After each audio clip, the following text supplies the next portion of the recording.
Samajwadi party Subhaspa party से गठबंधन संग्राम यादव इस फेफना विधानसभा क्षेत्र में जनसंपर्क कर रहे हैं, जनता के बीच पहुंच रहे हैं। कई सारे वादे हैं, कई सारे मुद्दे हैं जो जनता के बीच वो कर रहे हैं।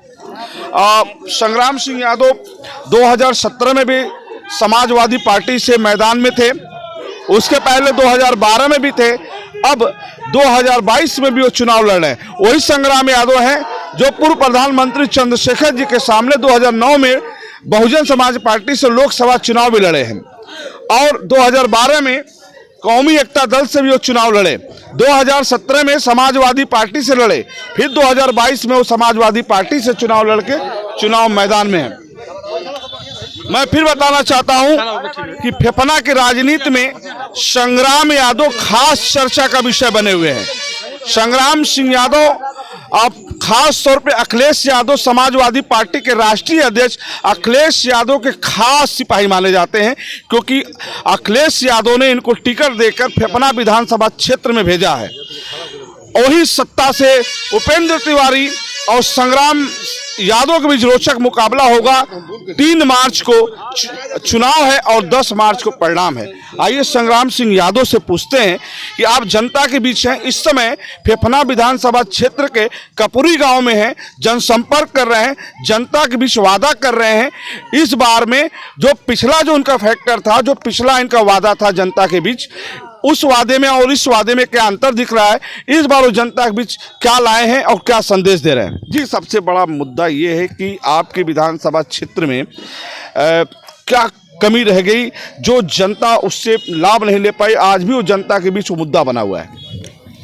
हमारे क्षेत्र में भारतीय जनता पार्टी की जब से सरकार बनी है कोई काम नहीं हुआ। हमारे क्षेत्र में क्या, पूरे बलिया जनपद में कुछ नहीं हुआ। जो कुछ हुआ था वो माननीय अखिलेश यादव की सरकार में हुआ था। उसके बाद यहाँ का विकास ठप पड़ गया। यूनिवर्सिटी बनी, यूनिवर्सिटी में एक नया पैसा मुख्यमंत्री ने दिया नहीं, यूनिवर्सिटी में पानी लगा रहा, कोई काम हुआ नहीं, कोई फैकल्टी बनी नहीं। यूनिवर्सिटी को किसी कॉलेज में चलाया जा रहा है, आप जानते हैं। हमने पुल बना के दे दिया था 400 करोड़ का। ये अप्रोच बनाते बनाते 5 साल में किसी तरह से अप्रोच पूरा वो अभी टूट जा रहा है, ये वो भी पूरा नहीं कर पा रहे हैं। कोई काम 102 108 हमने दिया था, उसका सत्यानाश हो गया। 100 नंबर दिया था पुलिस का, इतना बढ़िया रिस्पांस सिस्टम, उसका सत्यानाश हो गया। सड़कें बदतर हैं। हॉस्पिटल की स्थिति यह है कि कई हॉस्पिटलों में घास लगी हुई है, डॉक्टर बैठते नहीं हैं, दवा है नहीं मरीजों के लिए, बेड है नहीं, मरीज बाहर जाना पड़ता है मरीजों को। यहाँ मेडिकल कॉलेज हमारी ही विधानसभा में ज़मीन का सर्वे किया गया था, लेकिन मेडिकल कॉलेज यहाँ से उठ के दूसरे जनपद चला गया। यहाँ के जनप्रतिनिधि सरकार के मंत्री भी हैं, वो उस मेडिकल कॉलेज को रोक नहीं पाए। ये पूर्वांचल एक्सप्रेस वे इसी विधानसभा के फेफना से जुड़ने वाली थी, आप जानते हैं। वो फेफना से जुड़ नहीं पाई। मुख्यमंत्री ने विधानसभा में वादा किया कि हम अपनी सरकार के रहते हुए ही पूर्वांचल एक्सप्रेस को फेफना से जोड़ देंगे, लेकिन वो नहीं हो पाया। बलिया में कोई भी विकास का काम, चाहे भारत सरकार का हो चाहे प्रदेश सरकार का हो, कुछ नहीं हुआ। लेकिन भारतीय जनता पार्टी के जो प्रत्याशी जो सामने लड़ रहे हैं आपके फेफना विधानसभा क्षेत्र में, वो कहते हैं संग्राम यादव झूठ बोल रहे हैं, जो विकास हमने किया अब तक किसी सरकार ने नहीं किया। वो कोई काम बताएं तो, जो विकास हमने किया वो किसी ने नहीं किया। तो अपना विकास का मैप तो दे ही रहे हैं, दिखा रहे हैं हमने ये विकास किया, तमाम मैप जाके उसका चेक कर लीजिए कौन सा मैप जो वो दिखा रहे हैं। झूठ बोलने का काम कर रहे हैं, दूसरे के काम को अपना बताने का काम कर रहे हैं। मैप उनका झूठा है। उनके बहुत बड़े मंत्री इसी बलिया में आए थे। माननीय गडकरी जी जो सड़क परिवहन मंत्री हैं अभी भी, 6 साल पहले आपको भी याद होगा रोशन जी, 2016 सितंबर में आए थे। उन्होंने वादा किया था कि इस सड़क को 4 लेन गाजीपुर से हाजीपुर तक 4 लेन बना देंगे, बाईपास बना देंगे मालदीपुर से और श्री राम घाट तक, ताकि बलिया का जाम से मुक्ति मिल जाएगी बलिया को।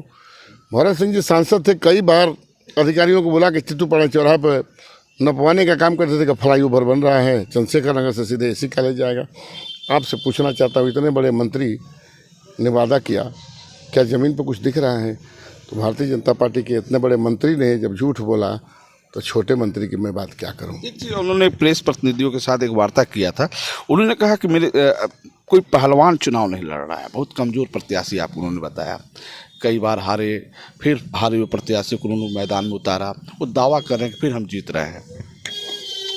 वो पहलवान खोज रहे हैं, उनकी पहलवानी तब मैं मानता जब ये मेडिकल कॉलेज को इस विधानसभा में बनवा लिए होते। ये पहलवानी अखाड़े की नहीं है। अखाड़े में जब आवश्यकता होगी तो बुलाएंगे तो मैं अखाड़े में आऊँगा। ये अखाड़े की पहलवानी नहीं है। ये विधानसभा से मुख्यमंत्री से जीत करके अपनी योजनाओं को लागू करने को ही पहलवानी कहते हैं। वो किसको पहलवानी कहते हैं कि 100 बीघा ज़मीन खरीद ली है, उसको पहलवानी कह रहे हैं। उसमें मैं नहीं जा सकता, न वो मैं कर सकता हूँ। कोल्ड स्टोरेज किसी का कब्जा कर लिए हैं, उसको पैसा भी नहीं दिए हैं और उस पर कब्जा है, मैंने पता किया। खरीदे नहीं, उसको पैसा नहीं दिए हैं। उस व्यापारी ने संपर्क किया था।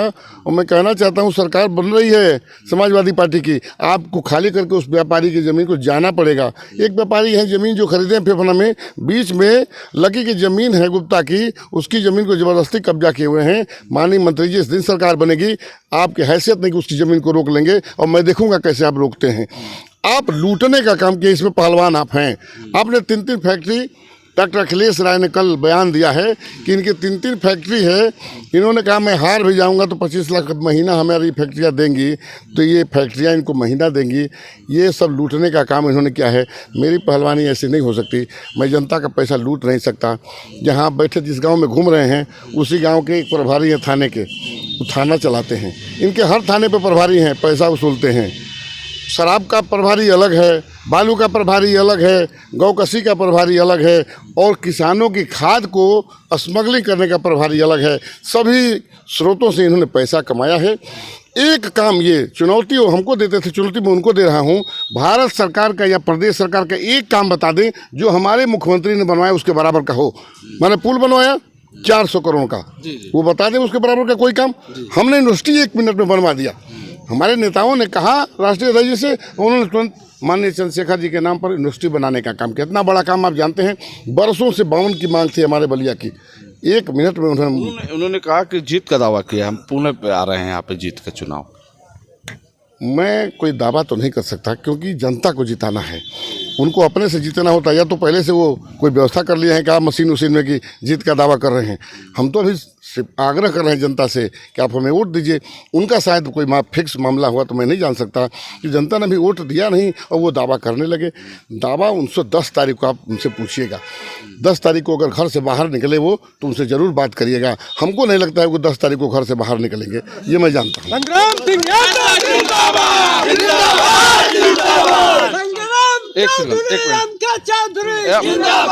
जब आपके सामने सत्तारूढ़ पार्टी के प्रत्याशी हैं, जब आप 2017 में चुनाव लड़े थे तो उस समय समाजवादी पार्टी सरकार थी, अब इस समय भारतीय जनता पार्टी सरकार है, कुछ दृश्य चेंज हो गया है। तो ऐसे में सत्ता के सामने क्या चुनौती है आपके लिए? सत्ता तो उनकी झारखंड में भी थी, छत्तीसगढ़ में भी थी, राजस्थान में थी, कई जगह उनकी सत्ता थी, हर जगह हारे। सत्ता से चुनाव नहीं जीता जा सकता, जनता चुनाव जिताती है और सत्ता को पलटने का काम जनता करती है। इस बार जनता ने मूड बना लिया है। अखिलेश यादव ने कहा है 300 यूनिट बिजली फ्री देने का काम करेंगे, नौजवानों को नौकरी देने का काम करेंगे, महिलाओं को पेंशन देने का काम करेंगे, किसानों को फ्री में सिंचाई की व्यवस्था करेंगे, ट्यूबवेल की बिजली भी फ्री देने का काम करेंगे, MSP हर फसल पे देने का काम करेंगे, और 2 बोरी DAP और 5 बोरी यूरिया हर किसान के घर पहुंचाने का काम करेंगे फ्री में। बच्चों के मोटरसाइकिल जो चलाते हैं 1 लीटर पेट्रोल फ्री देने का काम करेंगे, 2 सिलेंडर फ्री में देने का अपने महिलाओं को काम करेंगे। बहुत सी योजनाएं घोषणा की है। पेंशन, पुरानी पेंशन कोई हिम्मत नहीं कर सकता था, अखिलेश यादव ने कर्मचारियों से कह दिया है कि आपकी पुरानी पेंशन बहाल करने का काम करेंगे। शिक्षा मित्रों से कहा है, हमने आपको अध्यापक बनाया था, भाजपा ने पुनः आपको शिक्षा मित्र बना दिया, मैं आपको पुनः अध्यापक बनाने का काम करूँगा। तो भारतीय जनता पार्टी डर गई, कहा कि चुनाव में शिक्षा मित्रों की ड्यूटी न लगाई जाए। इसलिए ये भारतीय जनता पार्टी डरी हुई है। और पश्चिम में जो पहले फेज की वोटिंग हुई है 58 सीटों पे उसमें तूफान है महागठबंधन का। आपके चैनल भी सब लोग दिखा रहे हैं कि पूरी तरह से साफ है भारतीय जनता पार्टी।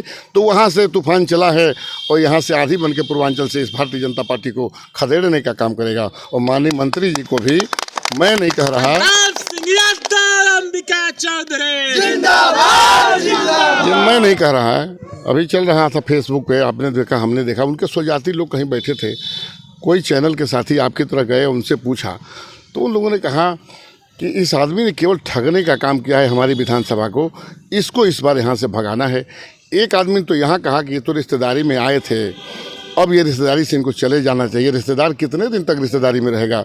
बहन औरा में कितना दिन काम चली मंत्री जी? अब जाई अपना घरे और जाके अपन घर सोचाई बहन के बड़ा सेवा रुआ कल्याण बहनोई के। अब ये क्षेत्र आपसे मुक्ति चाहता है माननीय मंत्री जी। एक और सवाल है, जैसे आप अखिलेश यादव के खास नेताओं में आपकी गिनती है, वहीं भाजपा के राष्ट्रीय अध्यक्ष ओम प्रकाश राजभर के भी आप खास देखे जाते हैं, क्योंकि 7 विधानसभा में 2 ऐसे विधानसभा देखा गया, खासतौर पे आपका ही विधानसभा देखा गया जहाँ ओम प्रकाश राजभर धर्मापुर में आपको आपके लिए जो आयोजन किया उन्होंने, जो लोगों से समर्थन मांगा, खासतौर पर 2 राष्ट्रीय अध्यक्ष आपके साथ हैं। ऐसे में जो इसलिए हम आपसे पूछ रहे हैं कि जो पहले फेज में जो 11 जनपदों के जो 58 सीटों में जो चुनाव हुए, तो उसमें समाजवादी पार्टी भाजपा यानी गठबंधन को कितनी सीटें, लगभग एक अंदाज क्या लग रहा है आपको? हम रात को जब पहुँचे करीब 2 बजे, तो अब वैसे ही अपना टेलीफोन ऑन करते हैं, टीवी तो देख नहीं पाते, हमने टेलीफोन ऑन किया तो देखा कई चैनल बात कर रहे थे। उन्होंने कहा कि पूरी तरह से यहाँ भारतीय जनता पार्टी साफ हो चुकी है। जो वोट देने के बाद हम लोगों ने जो सर्वे किया, लोगों से पूछा, उसमें महागठबंधन का स्वीप चल रहा है बिल्कुल। और जो भारतीय जनता पार्टी चाहती थी हिंदू मुसलमान करना, जाट और गुर्जर ने पूरी तरह से मुसलमान के साथ खड़ा होकर के, जो पत्रकारों ने बात किया तो मैं देख रहा था कि पूरी तरह से एकजुट होकर के वोट पड़ा है। और जहां भारतीय जनता पार्टी का वोट हुआ करता था, वो वोट साइलेंट हो गया और मायूस होकर के वोट किया, वहाँ वोट के परसेंटेज कम हुए हैं। और महागठबंधन का जहां वोट था, वोट का परसेंटेज बहुत भारी रहा है। इसलिए उन्होंने कहा कि लगता है 58 में 55 सीटें इस बार महागठबंधन जीतने जा रहा है, ये पत्रकारों ने कहा। और आपके माध्यम से मैं एक बात और कहना चाहता हूँ, माननीय मंत्री जी तो मेडिकल कॉलेज नहीं बना पाए, लेकिन आपके माध्यम से कहता हूं, और फिर हमारी सरकार बनेगी, माननीय अखिलेश यादव जी को आपने कहा उनका स्नेह है, माननीय ओम प्रकाश राजभर भी मिनिस्टर होंगे, दोनों राष्ट्रीय अध्यक्षों के स्नेह की वजह से मैं कह रहा हूं मेडिकल कॉलेज को अपनी विधानसभा में तो बनवा करके छोड़ूंगा। मेडिकल कॉलेज यहाँ बनेगा, हमारे लोग बनारस अब नहीं जाएंगे, पूर्वांचल एक्सप्रेस को जोड़ने का काम करूँगा और इस विधानसभा को विकास के ऊंचाई तक पहुंचाने का काम करूंगा। सवाल और नहीं, छोटे सवाल। आज आप कपूरी में हैं, एक कपूरी इलाका पूर्व मंत्री अंबिका चौधरी जी का है, और कपूरी में क्या लगा? आप घूमे हैं, लोगों से मिले हैं, यहाँ पे कई जातियों के लोग हैं, कई पार्टियों के लोग हैं, आप घूमे होंगे तो क्या मिला आपको यहाँ पे? सुबह 8 बजे से हम लोग घूम रहे हैं, सागर पाली से सुनूं क्या मैंने वो आया ना, सागर पाली हजारों लोगों का हुजूम मेरे साथ घूम रहा है। सब लोगों ने देखा, हजारों लोग, मैं तो कह गया था अपने कार्यकर्ताओं से कि मैं घूमूंगा, और मैंने देखा हजारों लोग माला फूल लिए और झंडा लिए और बैनर लिए और खड़े हैं, और हजारों लोग पीछे पीछे अब तक घूम रहे हैं। 8 बजे से पैदल सारे लोग घूम रहे हैं। अब इसी का समझ लीजिए, इतना उत्साह है हमारे कार्यकर्ताओं में, जोश हमारे कार्यकर्ताओं में है। हमारा कार्यकर्ता न थका न बैठा, लगातार चल रहा है। अभी जाके कपूरी में हम लोगों ने अभी निकलने का सड़क पर काम किया, तब तक आप मिल गए। इसके वजह से मैं कहना चाहता हूँ कि फेफना विधानसभा 1 लाख पार। चलिए, बहुत एक अंतिम सवाल, 2017 में कुछ मुद्दे रहे होंगे, कुछ वादे रहे होंगे जनता के बीच जो आपने किया होगा, तो वो मुद्दा फिर 2022 में होगा या कुछ में बदलाव है? उन मुद्दों के साथ साथ और मुद्दे जुड़े हैं हमारे हैं। हमें यहाँ स्वास्थ्य व्यवस्था दुरुस्त करनी है, हमें पढ़ाई दुरुस्त करनी है, हमारे पढ़ाई को दुरुस्त किया कि 3 साल से पढ़ाई बंद है हमारे बच्चों की। हमारे बच्चे पढ़ेंगे नहीं तो नौकरी नहीं करेंगे, तो हम लोग तो सब गरीबों के हमारे लोग हैं, हमारे गरीब हैं, समाजवादी पार्टी के समर्थक, उनको नौकरी बच्चों को देनी है। इस सरकार ने 18 परीक्षा कराई, 18 पेपर आउट हो गया। सोचिए, एक पेपर आउट होता है तो चलिए दुर्घटना बस मान लिया जाता है, लेकिन 18 पेपर तो साजिश है। बच्चों की उम्र बीतती चली जा रही है। अखिलेश यादव ने वादा किया है हमारी सरकार बनेगी तो 22 लाख IT सेक्टर में, 10 लाख और ही नौकरियां खाली हैं वो भरेंगे, और पुलिस की विशेष भर्ती करके नौजवानों को नौकरी से जोड़ करके उनके परिवार को चलाने की व्यवस्था करेंगे, ताकि हमारी अर्थव्यवस्था तभी सुदृढ़ होगी जब किसानों के घर में पैसा आएगा, नौजवानों के पास पैसा आएगा और लोगों के पास पैसा आएगा, तो वो व्यापारी के पास जाएगा, व्यापारी से टैक्स जाएगा और टैक्स से इंफ्रास्ट्रक्चर बनता है, अर्थव्यवस्था चलने लगती है। उद्योगपतियों का इन लोगों ने पैसा माफ़ किया, तो उद्योगपति अगर और धनी होगा तो उसका तो पैसा खाते में रहेगा, उसका पैसा बाजार में जाएगा नहीं, अर्थव्यवस्था चौपट होती जा रही है। इसलिए आप 2009 में जब पूर्व प्रधानमंत्री चंद्रशेखर के सामने आप बहुजन समाज पार्टी से चुनाव लड़ रहे थे, लोकसभा का, बढ़िया लोकसभा, तो क्या आप बहुजन समाज पार्टी के भी कुछ लोग आपके साथ हैं क्या? बहुजन समाज पार्टी के कार्यकर्ता और समाज के लोग लगातार मुझे अपने से बुला करके मीटिंग कर रहे हैं और कह रहे हैं कि इस बार बड़ी साजिश। मैं कह रहा हूं तब जवाब दे रहे हैं? नहीं, सही बात है, आप पता कर लीजिए। बहुजन समाज पार्टी के लोग स्वयं बुलाते हैं मुझे। कई गांवों का नाम मैं बता दूंगा, जाके आप पता कर लेंगे। आज भी बुलाया गया था, लेकिन आज थोड़ी मेरी व्यस्तता थी। आज मुझे सौरूपुर में बुलाया गया था, लेकिन आज व्यस्तता थी तो मैंने उनको कहा कि आज मत रखिए, दूसरे दिन कार्यक्रम रखिए। 3-4 गाँवों में मैं रात को 6 बजे से लेकर के रात के 12-1 बजे तक मेरी मीटिंग होती है। उसमें वो लोग मीटिंग करते हैं, कहते हैं कि हमारे साथ साजिश हुई है, यहाँ के मंत्री ने टिकट दिलवाया है और डमी कैंडिडेट दिया है। इस बार इस मंत्री को भगाने के लिए हम लोग समाजवादी पार्टी को वोट देंगे, भारतीय जनता पार्टी को हटाने के लिए समाजवादी पार्टी को वोट देंगे, ताकि हमारे बच्चों का भविष्य सुधर सके। वो पढ़े लिखे लोग जानते हैं कि हमारे बच्चों का भविष्य अब अंधकारमय हो गया है, ये सरकार हमारे बच्चों का भविष्य अंधकार में कर देगी, इसलिए बहुजन समाज पार्टी के साथ ही हमारा समर्थन कर रहे हैं। चलिए, बहुत बहुत धन्यवाद। संग्राम जी से बात हुई, उन्होंने दावा किया है कि 2022 में फेफना विधानसभा क्षेत्र में साइकिल चलेगी और उत्तर प्रदेश में अखिलेश की सरकार बनेगी। अब तक की खबरों में बस इतना ही। देखते रहे यूपी आजकल। मैं रोशन जायसवाल, नमस्कार।